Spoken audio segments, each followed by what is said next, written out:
Dear student and respected viewers of this video, myself Dr. Patan Rakesh, Assistant Professor, Government First Grade College, Shikaripura.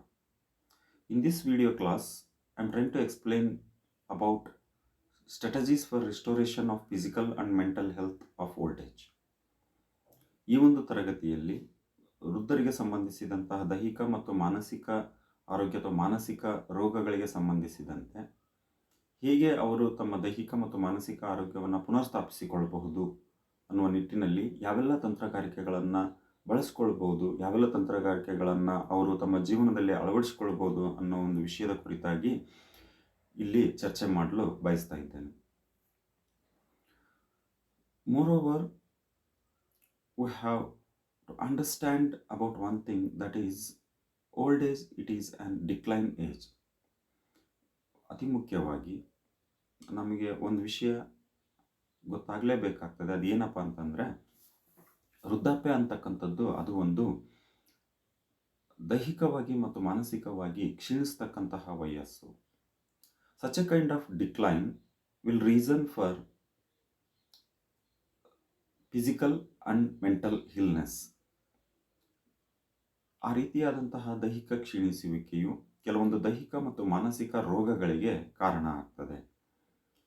So ಆ ರೀತಿ ದೈಹಿಕವಾಗಿ ಮತ್ತು ಮಾನಸಿಕವಾಗಿ ಕೆಲವೊಂದು ರೋಗಗಳಿಗೆ ಒಳಗಾದಂತಹ ಸಂದರ್ಭದಲ್ಲಿ ಯಾವ ರೀತಿ ಆ ದೈಹಿಕ ಮತ್ತು ಮಾನಸಿಕ ರೋಗಗಳಿಂದ ಗುಣಮುಖರಾಗಿ ತಮ್ಮ ಮುಂದಿನ ಜೀವನವನ್ನು ಸುಲಲಿತವಾಗಿ ಅತ್ಯಂತ ಸಂತೋಷದಾಯಕವಾಗಿ ಅವರು ನಡೆಸಬಹುದು ಅಂತಕ್ಕಂತಹ ಒಂದು ಪ್ರಶ್ನೆ ಬಂದಂಥ ಸಂದರ್ಭದಲ್ಲಿ ಯಾವೆಲ್ಲ ಸಾಧನ ಸಲಕರಣೆಗಳನ್ನು, ಯಾವೆಲ್ಲ ತಂತ್ರಗಾರಿಕೆಗಳನ್ನು, ಯಾವೆಲ್ಲ ಮಾರ್ಗೋಪಾಯಗಳನ್ನು ಅವರು ತಮ್ಮ ಜೀವನದಲ್ಲಿ ಅಳವಡಿಸ್ಕೊಳ್ಬೋದು ಅನ್ನೋದನ್ನ ಚರ್ಚೆ ಮಾಡೋದೇ ಈ ತರಗತಿಯ ಮುಖ್ಯ ಉದ್ದೇಶ ಆಗಿರ್ತದೆ.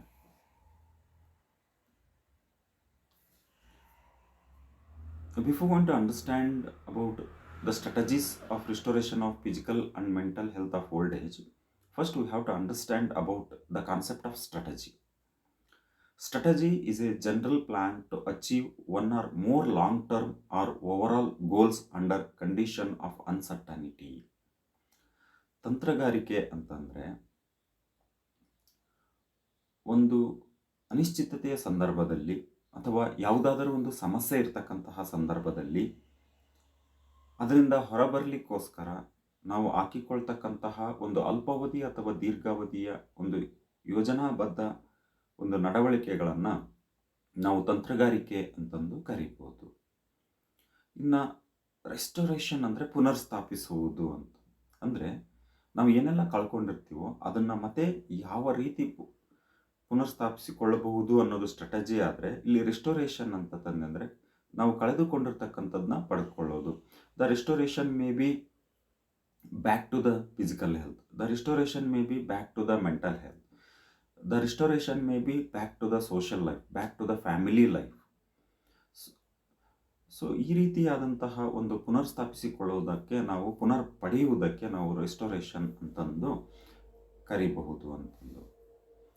ಇನ್ನು ಯಾವೆಲ್ಲ ಅಂಶಗಳು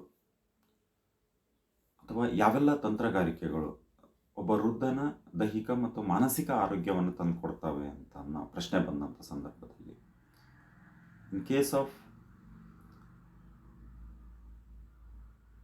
to restoration of physical and mental health, what kind of strategies we should follow, what kind of strategies we should have ಅಂತಕ್ಕಂಥ ಪ್ರಶ್ನೆ ಬಂದಂಥ ಸಂದರ್ಭದಲ್ಲಿ following are the important factor help us to understand what are such strategies. ಈ ಕೆಳಗಿನ ಕೆಲವೊಂದು ಅಂಶಗಳು ನಮಗೆ ಅಂತಹ ತಂತ್ರಗಾರಿಕೆಗಳು ಯಾವುವು, ಅಂತಹ ಮಾರ್ಗೋಪಾಯಗಳು ಯಾವುವು ಅಂತಕ್ಕಂತಹ ಒಂದು ಅಂಶವನ್ನು ನಮ್ಮ ಕಣ್ಣೆದುರಿಗೆ ತಂದುಕೊಡ್ತವೆ. First one is promote brain health and emotional wellbeing. So ಇಲ್ಲಿ ಒಂದು ಮಿದುಳಿನ ಆರೋಗ್ಯವನ್ನು ನಾವು ಉತ್ತೇಜಿಸಬೇಕಾಗ್ತದೆ. Promote brain health by adapting a healthy diet, by adapting a healthy thinking process, by adapting a healthy lifestyle, we can protect our brain. Particularly at the stage of old age, if we promote, if we maintain such a kind of health practices which will help us to maintain a brain health, definitely at the time of old age, even the physical and mental health should be maintained same or remain same. ನಾವು ಒಂದು ಉತ್ತಮವಾದಂತಹ ಜೀವನ ಶೈಲಿ, ಉತ್ತಮವಾದಂತಹ ಆರೋಗ್ಯ ಪದ್ಧತಿ, ಉತ್ತಮವಾದಂತಹ ಒಂದು ಆಲೋಚನಾ ರೀತಿ, ಇವುಗಳನ್ನು ನಾವು ಜೀವನದಲ್ಲಿ ಅಳವಡಿಸಿಕೊಳ್ಳೋದ್ರಿಂದ ನಮ್ಮ ಒಂದು ಮಿದುಳಿನ ಆರೋಗ್ಯವನ್ನು ಕಾಪಾಡಿಕೊಳ್ಬೋದು. ಇಂತಹ ಒಂದು ಹೆಲ್ತಿ ಪ್ರಾಕ್ಟೀಸನ್ನು, ಇಂಥ ಒಂದು ಆರೋಗ್ಯಕರವಾದಂತಹ ನಡವಳಿಕೆಯನ್ನು, ಅಂದರೆ ಉತ್ತಮವಾದಂತಹ ಆಹಾರ ಪದ್ಧತಿ, ಉತ್ತಮವಾದಂತಹ ಜೀವನ ಶೈಲಿ, ಉತ್ತಮವಾದಂತಹ ಆಲೋಚನಾ ರೀತಿಗಳು, ಇವೆಲ್ಲವನ್ನು ನಾವು ವೃದ್ಧಾಪ್ಯದಲ್ಲಿ ಅಥವಾ ವೃದ್ಧಾಪ್ಯದ ಸಂದರ್ಭದಲ್ಲಿ ನಮ್ಮ ಜೀವನದಲ್ಲಿ ಅಳವಡಿಸಿಕೊಂಡ್ರೆ ಅದು ಖಂಡಿತವಾಗಿ ಆ ಒಂದು ವೃದ್ಧಾಪ್ಯದಲ್ಲಿ ಆ ವ್ಯಕ್ತಿ, ಅಂದರೆ ವೃದ್ಧ ಏನು ಕಳ್ಕೊಂಡಿರ್ತಾನಲ್ಲ ತನ್ನ ದೈಹಿಕ ಮಾನಸಿಕ ಆರೋಗ್ಯವನ್ನು, ಅದನ್ನು ಪುನರ್ಸ್ಥಾಪಿಸಿಕೊಳ್ಳಬಹುದು ಅಂತಕ್ಕಂಥದ್ದು ಇಲ್ಲಿ ನಾವು ಗಮನಿಸಬೇಕಾದಂತಹ ಅಂಶ. And one more thing, we have to maintain emotional well-being to restore our physical and mental health, particularly at the stage of old age. ನಿರ್ದಿಷ್ಟವಾಗಿ ವೃದ್ಧಾಪ್ಯದಲ್ಲಿ ನಾವೊಂದು ಭಾವನಾತ್ಮಕವಾದಂತಹ ಉತ್ತಮವಾದಂತಹ ನಡವಳಿಕೆಯನ್ನು ನಮ್ಮ ಜೀವನದಲ್ಲಿ ಹೊಂದಿದ್ವಿ ಅಂತಂದರೆ ಅದು ನಮ್ಮ ಒಂದು ದೈಹಿಕ ಮತ್ತು ಮಾನಸಿಕ ಆರೋಗ್ಯವನ್ನು ಪುನರ್ಸ್ಥಾಪಿಸಿಕೊಳ್ಳುವಲ್ಲಿ ಅತ್ಯಂತ ಮಹತ್ವದ ಪಾತ್ರವನ್ನು ವಹಿಸ್ತದೆ. ಇಲ್ಲಿ ಎಮೋಷ್ನಲಿಟಿ ಅಂತಂದರೆ, here emotionality means where to cry, where to laugh, at what extent we have to react in a particular situation. ಈ ಎಲ್ಲ ಅಂಶಗಳು ಹೊಂದಿರ್ತವೆ.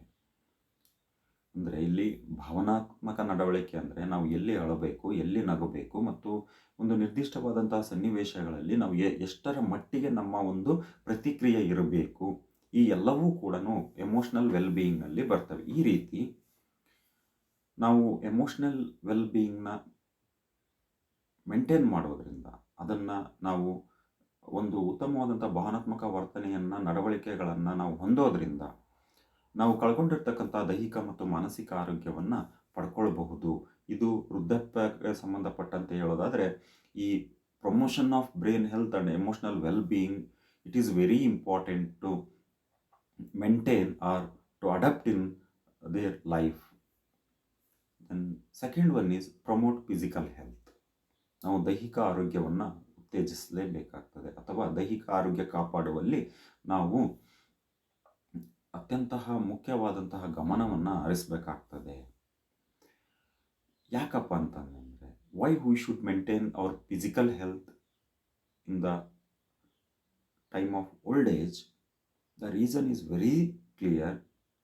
What are the changes occurs in physical health that will directly negative impact on psychological well-being. ನಾವು ವೃದ್ಧಾಪ್ಯ ಸಂದರ್ಭದಲ್ಲಿ ದೈಹಿಕ ಆರೋಗ್ಯವನ್ನು ಕಾಪಾಡಿಕೊಳ್ಳಲೇಬೇಕು. ಯಾಕೆ ಕಾಪಾಡಿಕೊಳ್ಬೇಕು ಅಂತಂದರೆ, ಈ ದೈಹಿಕ ಬದಲಾವಣೆಗಳು ಏನಾಗ್ತಾವಲ್ಲ, ಇವು ನಕಾರಾತ್ಮಕ ದೈಹಿಕ ಬದಲಾವಣೆಗಳಾಗ್ತವೆ. What are the physical changes occur in old age? Such are negative changes. ಅವು ನಕಾರಾತ್ಮಕ ಬದಲಾವಣೆಗಳಾಗಿರ್ತವೆ. ಆ ನಕಾರಾತ್ಮಕ ಬದಲಾವಣೆಗಳು ಏನಾಗ್ತವೆ, ಅವು ಆ ವೃದ್ಧಾಪ್ಯದ ಸಂದರ್ಭದಲ್ಲಿ ಅವನ ಅಥವಾ ಅವಳ ಮಾನಸಿಕ ಆರೋಗ್ಯವನ್ನು ಕುಂದಿಸುವಂತಹ ಬದಲಾವಣೆಗಳಾಗಿರ್ತವೆ. That is the reason, if we avoid such a kind of physical changes or physical ill health, definitely it is not only gives a physical health, but also it help us to older people to maintain their mental health, the mental well-being, which promote emotional well-being also. Then third one is very important. We have to consult a professional doctor to talk about some possible diseases of old age. ನಾವು ಕೆಲವೊಂದು ಸಂದರ್ಭಗಳಲ್ಲಿ ಕೆಲವೊಂದು ವಿಷಯಗಳ ಕುರಿತಾಗಿ, ಕೆಲವೊಂದು ರೋಗ ರುಜಿನಗಳ ಸಂಬಂಧಪಟ್ಟಂತೆ, ವೃದ್ಧಾಪ್ಯದಲ್ಲಿ ಬರ್ತಕ್ಕಂಥ ರೋಗ ರುಜಿನಗಳಿಗೆ ಸಂಬಂಧಪಟ್ಟಂತೆ ನಾವು ಒಬ್ಬ ವೃತ್ತಿಪರ ವೈದ್ಯನನ್ನು ನಾವು ಗಮನದಲ್ಲಿಟ್ಕೊಂಡು ಅವರನ್ನು ಭೇಟಿ ಆಗಲೇಬೇಕಾಗ್ತದೆ. ಯಾಕಪ್ಪ ಅಂತಂದ್ರೆ ವೃತ್ತಿಪರ ವೈದ್ಯ ಅಂದರೆ ಇಲ್ಲಿ ಜೀರಿಯಾಟ್ರಿಸ್ಟ್ ಆಗಿರ್ತಾರೆ. ಅಂದರೆ who is the doctor, who is the person, who is the professionalist is eligible to treat a older person, eligible to treat old age problems, old age health problem, is person call it as an geriatrist. So ಯಾಕಪ್ಪ ಅಂತಂದರೆ ನಮಗೆ ಸಾಧ್ಯವಾಗಿ ಅಂದರೆ ಸಂಭವನೀಯತೆಯಾಗಿ ಬರ್ತಕ್ಕಂತಹ ಏನು ರೋಗ ರುಜಿನಗಳು ಇರ್ತಾವಲ್ಲ ಅವುಗಳ ಬಗ್ಗೆ ಮುಂಚಿತವಾಗಿಯೇ ಅರಿವನ್ನು ಪಡ್ಕೊಂಡು ಅವುಗಳನ್ನು ಯಾವ ರೀತಿ ನಾವು ನಿವಾರಿಸ್ಕೊಳ್ಬೇಕು ಅಂತಕ್ಕಂಥದ್ದನ್ನು ಮುಂಚಿತವಾಗಿಯೇ ನಾವು ಮನನ ಮಾಡ್ಕೊಂಡಿದ್ವಿ ಅಥವಾ ಅದ್ರ ಬಗ್ಗೆ ನಾಲೆಡ್ಜ್ ಇತ್ತು ಅಂತಂದರೆ ಆ ಮುಂದೆ ಬರಬಹುದಾದಂತಹ ಸಂಭವನೀಯ ದೈಹಿಕ ಮತ್ತು ಮಾನಸಿಕ ರೋಗಗಳನ್ನು ತಡೆಗಟ್ಟಬಹುದು. ಈ ನಿಟ್ಟಿನಲ್ಲಿ we have to contact a specialist for to address the problems of possible diseases of old age. Then next one, optimize the management of any chronic condition. This is very important. As we know, in human growth and development, in the process of human growth and development, every stage of life that is a hazardous period. The type and severity, which we call magnitude of hazardous, that maybe varies, but every stage of human life that is hazardous period. Even old age is not excluded for that concept. ನಾವು ಮಾನವನ ಬೆಳವಣಿಗೆ ಮತ್ತು ಅಭಿವೃದ್ಧಿ ಅಂತಕ್ಕಂಥ ಒಂದು ಕ್ಷೇತ್ರದಲ್ಲಿ ಪ್ರಕ್ರಿಯೆಯಲ್ಲಿ ಆ ಹಂತಗಳಲ್ಲಿ ಪ್ರತಿಯೊಂದು ಹಂತವೂ ಕೂಡ ಒಂದು ಸಮಸ್ಯಾತ್ಮಕ ಹಂತ ಅಂತಲೇ ಕರೀತೇವೆ. ಅದು ವೃದ್ಧಾಪ್ಯ ಕೂಡ ಹೊರತಾಗಿಲ್ಲ. ಯಾವುದಾದ್ರೂ ಒಂದು ದೀರ್ಘಾವಧಿಯ ಒಂದು ಕಾಯಿಲೆಗೆ ಒಳಗಾದಂಥ ಸಂದರ್ಭದಲ್ಲಿ ಒಬ್ಬ ವೃದ್ಧ ಅವನ ಆರೋಗ್ಯಕ್ಕೆ ಸಂಬಂಧಿಸಿದಂತಹ ಅವನ ಒಂದು ನಿರ್ವಹಣೆಯನ್ನು ನಾವು ಎಷ್ಟು ಸಾಧ್ಯನೋ ಅಷ್ಟು ಒಳ್ಳೆಯ ರೀತಿಯಾದಂತಹ ಒಂದು ನಿರ್ವಹಣೆಯನ್ನು, ಚಿಕಿತ್ಸೆಯನ್ನು ನೀಡಲಿಕ್ಕೆ ಪ್ರಯತ್ನ ಪಡಬೇಕು. Because small amount of a negligible behaviour will price a lot, will price a more. ಯಾಕಪ್ಪ ಅಂತಂದರೆ ಅವನು ಪರ್ಟಿಕ್ಯುಲರ್ಲಿ ಆ ವೃದ್ಧಾಪ್ಯದ ಸಂದರ್ಭದಲ್ಲಿ ನಮ್ಮ ಒಂದು ಸಣ್ಣ ಪ್ರಮಾಣದ ಒಂದು ನಿರ್ಲಕ್ಷ್ಯ ನಡವಳಿಕೆ ಅದು ದೊಡ್ಡ ಮಟ್ಟದ ಬೆಲೆಯನ್ನು ತೆರಬೇಕಾಗ್ತದೆ. In this connection, at the time of old age we have to optimize the management of any chronic condition. Next one is promote preventive health services for older adults. As we all know, there is a beautiful proverb that is preventive is better than cure. ನಮಗೆ ಬಹಳ ಚಿರಪರಿಚಿತವಾಗಿರ್ತಕ್ಕಂತಹ ಒಂದು ಹೇಳಿಕೆ ನಮ್ಮೆಲ್ಲರಿಗೂ ಗೊತ್ತಿದೆ. ಏನಪ್ಪ ಅಂತಂದರೆ preventive is better than cure. ಅಂದರೆ ರೋಗ ಬರುವುದಕ್ಕಿಂತ ಮುಂಚಿತವಾಗಿ ರೋಗವನ್ನು ತಡೆಗಟ್ಟುವುದು ಅತ್ಯಂತಹ ಒಂದು ಉತ್ತಮವಾದಂತಹ ಮಾರ್ಗೋಪಾಯ, ಉತ್ತಮವಾದಂತಹ ತಂತ್ರಗಾರಿಕೆ. ಸೊ ಈ ನಿಟ್ಟಿನಲ್ಲಿ first we should concentrate on preventive measures. ನಾವು ಮೊದಲಿಗೆ ಒಂದು ಪ್ರಿವೆಂಟಿವ್ ಮೆಜರ್ಸ್ ಕಡೆಗೆ ಗಮನವನ್ನು ಕೊಡಬೇಕು. If we give focus on preventive measures, there is no such question arises to restore the physical and mental health of old age. ನಾವೇನಾದರೂ ಒಂದು ತಡೆಗಟ್ಟುವ ತಂತ್ರಗಾರಿಕೆಯನ್ನು ಯಶಸ್ವಿಯಾಗಿ ಬಳಸಿಬಿಟ್ಟಿವಿ ಅಂತಂದರೆ ವೃದ್ಧರ ಆರೋಗ್ಯಕ್ಕೆ ಸಂಬಂಧಪಟ್ಟಂತೆ ಅಲ್ಲಿ ಒಂದು ಪ್ರಶ್ನೆನೇ ಉದ್ಭವಿಸಲ್ಲ. ಏನಪ್ಪ ಅಂತಂದರೆ ಕಳ್ಕೊಂಡಿರ್ತಕ್ಕಂಥ ವೃದ್ಧರ ಮಾನಸಿಕ ಆರೋಗ್ಯವನ್ನು ಪುನರ್ಸ್ಥಾಪಿಸುವುದು ಹೇಗೆ ಅಂತಕ್ಕಂಥ ಪ್ರಶ್ನೆನೇ ಬರಲ್ಲ. ಯಾಕಂದರೆ there is no such kind of any health problems at the time of old age. There is no need to think about strategies to restore such a chronic condition or such a ill condition. The next one, address medical, legal and financial advanced care planning. This is also one of function of our social profession in health setting. ನಮ್ಮ ಒಂದು ಸಮಾಜ ಕಾರ್ಯಕರ್ತರ ಒಂದು ಮುಖ್ಯವಾದಂತಹ ಒಂದು ಕಾರ್ಯ ಆರೋಗ್ಯ ಕ್ಷೇತ್ರಕ್ಕೆ ಸಂಬಂಧಪಟ್ಟಂತೆ ಅವರಿಗೆ ಬೇಕಾಗಿರ್ತಕ್ಕಂಥ ವೈದ್ಯಕೀಯ, ಕಾನೂನಾತ್ಮಕ ಮತ್ತು ಆರ್ಥಿಕವಾದ ಸಹಾಯವನ್ನು ಯಾವ ರೀತಿ ಅವರು ಪಡ್ಕೊಳ್ಬೋದು, ಅವರ ಒಂದು ವೈದ್ಯಕೀಯ, ಕಾನೂನು ಮತ್ತು ಹಣಕಾಸಿಗೆ ಸಂಬಂಧಪಟ್ಟಂತೆ ಏನೆಲ್ಲ ಯೋಜನೆಗಳನ್ನು ಹಾಕ್ಕೊಳ್ಬೋದು ಅನ್ನೋದ್ರ ಬಗ್ಗೆ ಸಲಹೆ ಸೂಚನೆಗಳನ್ನು ನೀಡಬೇಕಾಗ್ತದೆ. Then advise 6 proven ways to promote physical health as well as mental health. ನಮ್ಮ ಒಂದು ದೈಹಿಕ ಮತ್ತು ಮಾನಸಿಕ ಆರೋಗ್ಯವನ್ನು ಕಾಪಾಡಿಕೊಳ್ಳುವಲ್ಲಿ 6 ಸಾಮಾನ್ಯವಾಗಿರ್ತಕ್ಕಂಥ ನಮ್ಮ ವರ್ತನೆಗಳನ್ನು ನಾವು ದಿನನಿತ್ಯ ನಮ್ಮ ಜೀವನದಲ್ಲಿ ಅಳವಡಿಸ್ಕೊಳ್ಬೇಕಾಗ್ತದೆ. If you adapt such a kind of healthy practices in our life, particularly in old age, that will help us to restore physical and mental health of old age. Such as, first one is exercise regularly, avoid bad habits, enough sleep, avoid chronic stress, maintain a healthy weight, and last one is healthy diet. ಆ ಒಂದು 6 ಮಾರ್ಗೋಪಾಯಗಳು ಯಾವಪ್ಪ ದೈಹಿಕ ಮತ್ತು ಮಾನಸಿಕ ಆರೋಗ್ಯವನ್ನು ನಮಗೆ ಪುನರ್ಸ್ಥಾಪಿಸುವಲ್ಲಿ ಅಂದರೆ, ದಿನನಿತ್ಯ ವ್ಯಾಯಾಮವನ್ನು ಮಾಡಬೇಕು, ಯಾವುದೇ ದುಶ್ಚಟಗಳು, ಅದು ಧೂಮಪಾನ, ಮದ್ಯಪಾನ, ಇನ್ನಿತರ ಯಾವುದೇ ಒಂದು ದುಶ್ಚಟಗಳು, ಅದು ತಂಬಾಕು ಸೇವನೆ ಆಗಿರ್ಬೋದು, ಯಾವುದೇ ದುಶ್ಚಟಗಳನ್ನು ಜೀವನದಲ್ಲಿ ಅಳವಡಿಸಿಕೊಳ್ಳಿಲ್ಲ ಅಂತಂದರೆ, ಅದಕ್ಕೆ ಬಲಿಯಾಗಲಿಲ್ಲ ಅಂತಂದರೆ ನಮ್ಮ ದೈಹಿಕ ಮತ್ತು ಮಾನಸಿಕ ಆರೋಗ್ಯವನ್ನು ಕಾಪಾಡಿಕೊಳ್ಬೋದು ಮತ್ತು ಕಳ್ಕೊಂಡಿರ್ತಕ್ಕಂಥ ದೈಹಿಕ ಮಾನಸಿಕ ಆರೋಗ್ಯವನ್ನು ಪುನರ್ಸ್ಥಾಪಿಸಿಕೊಳ್ಬೋದು. ಮತ್ತು ಎನಫ್ ಸ್ಲೀಪ್ ಅಂತಂದು ಹೇಳ್ತೀವಿ, ಅಂದರೆ ಒಂದು ಆರೋಗ್ಯಕರವಾಗಿರ್ತಕ್ಕಂತಹ ಒಂದು ನಿದ್ರಾ ಪದ್ಧತಿಯನ್ನು ನಾವು ನಮ್ಮ ಜೀವನದಲ್ಲಿ ಅಳವಡಿಸ್ಕೊಂಡಿರಬೇಕು. ದೆನ್ ಅತಿಯಾದ ದೀರ್ಘಾವಧಿಯ ಒತ್ತಡವನ್ನು ನಾವು ಅವಾಯ್ಡ್ ಮಾಡಬೇಕು.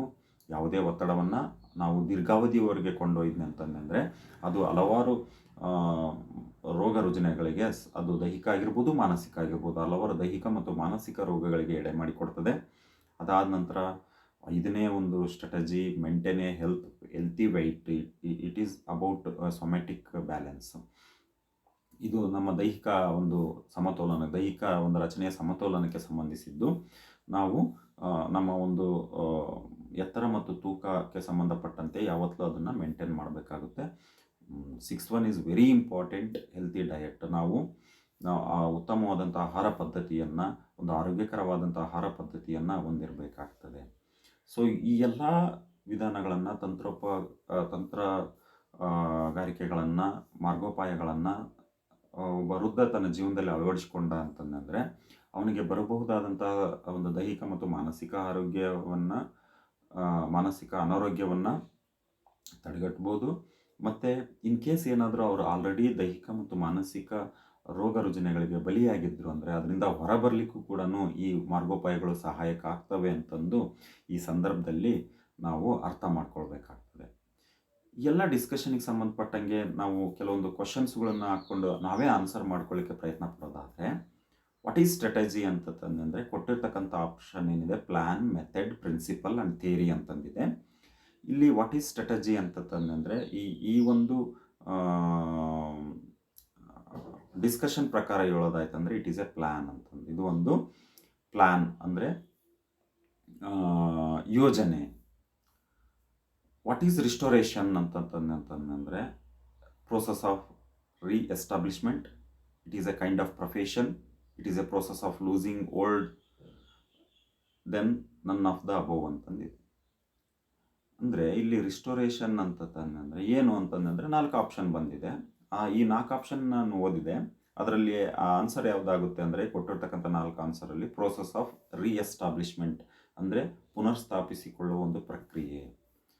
Common psychological problem of old age ಅಂದರೆ ಇನ್ಸೋಮಿನಿಯಾ, ಡೆಮೆನ್ಷಿಯಾ, ಡಿಲೀರಿಯಮ್ ಅಂತಂದಿದೆ. Answer all of the above. ಯಾಕಂತಂದರೆ ಇನ್ಸೋಮಿನಿಯಾ ಅಂದರೆ ನಿದ್ರಾಹೀನತೆ, ಡೆಮೆನ್ಷಿಯಾ ಅಂತಂದರೆ ಮರಗುಳಿ ರೋಗ, ಡೆಲಿರಿಯಮ್ ಅಂತಂದರೆ ಡಿಸೋರಿಯಂಟೇಷನ್ ಅಂತಂದು ಕರಿತೀವಿ. ಅಂದರೆ is the person not aware about time, place and person ಅಂತಂದರೆ ಒಬ್ಬ ವ್ಯಕ್ತಿ ಸಮಯ, ಸ್ಥಳ ಮತ್ತು ವ್ಯಕ್ತಿಯನ್ನು ರಿಕಗ್ನೈಸ್ ಮಾಡುವಲ್ಲಿ ಅವನು ಕನ್ಫ್ಯೂಸ್ಡ್ ಸ್ಟೇಟ್ನಲ್ಲಿ ಇದ್ದ ಅಂದರೆ ಅದನ್ನು ಡೆಲಿರಿಯಮ್. ಇದು ತುಂಬ ತೀವ್ರತರವಾದಂತಹ ಒಂದು ಮಾನಸಿಕ ಕಾಯಿಲೆ.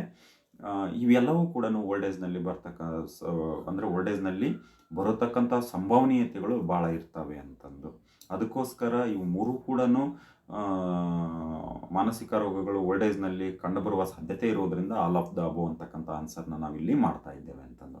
ಅದಾದ ನಂತರ common physical problems of old age ಅಂದರೆ teeth hazards, joint pain, hair discoloration ಅಂತಂದಿದೆ. Again here all the three changes will occur in old age.